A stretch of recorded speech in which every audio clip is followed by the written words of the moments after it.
കോതമംഗലത്ത് 38 ഗ്രാമോളം MDMA-യുമായി യുവതിയും യുവാവും പിടിയിലായി. കോളേജ് വിദ്യാർത്ഥികൾക്കിടയിൽ വിൽപ്പനക്കായി കൊണ്ടുവന്ന MDMA-യാണ് പിരമിഡ് ഏലപ്പാറ ഹെലിബറിയയിൽ ഒറ്റപ്ലാക്കൽ വീട്ടിൽ 18 വയസ്സുള്ള റിസാന ഫാത്തിമ, കോതമംഗലം ഇരമല്ലൂർ പൂത്തോളിൽ വീട്ടിൽ 24 വയസ്സുള്ള അനന്തു പ്രസാദ് എന്നിവരിൽ നിന്നും പിടികൂടിയത്. നിയമസഭാ ഇലക്ഷന്റെ ഭാഗമായുള്ള സ്പെഷ്യൽ ഡ്രൈവിനോടനുബന്ധിച്ച് കോതമംഗലം ടൗൺ കേന്ദ്രീകരിച്ച് Kothamangalam excise range inspector Pramod MP-യും സംഘവും നടത്തിയ പരിശോധനയിലാണ് ഇരുവരും പിടിയിലായത്.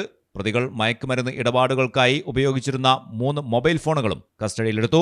ഇടുക്കി സ്വദേശിയായ യുവതി കോതമംഗലത്തെ സ്വകാര്യ പ്രൊഫഷണൽ കോളേജിൽ പഠനത്തിനായി വന്ന് ഏതാനും മാസങ്ങൾക്കുള്ളിൽ പഠനം ഉപേക്ഷിച്ച് മയക്കുമരുന്ന് വിൽപ്പനയിലേക്ക് തിരിയുകയായിരുന്നു എന്നാണ് എക്സൈസ് പറയുന്നത്. ദിവസേന 3000 രൂപയോളം വാടകയുള്ള ഹോട്ടൽ റൂമുകളിൽ ആഡംബര ജീവിതം നയിച്ചായിരുന്നു പ്രതികളുടെ ലഹരി ഇടപാടുകൾ. കോടതിയിൽ ഹാജരാക്കിയ പ്രതികളെ റിമാൻഡ് ചെയ്തു. മലയാളം ടെലിവിഷൻ, കൊച്ചി. അക്കരയുടെ പൈതൃകം, ഇക്കരയുടെ കൗതുകം. അൽദാൻ അറേബ്യൻ ബേക്സ്. മനസ്സും വയറും ഒരുപോലെ നിറയ്ക്കാം.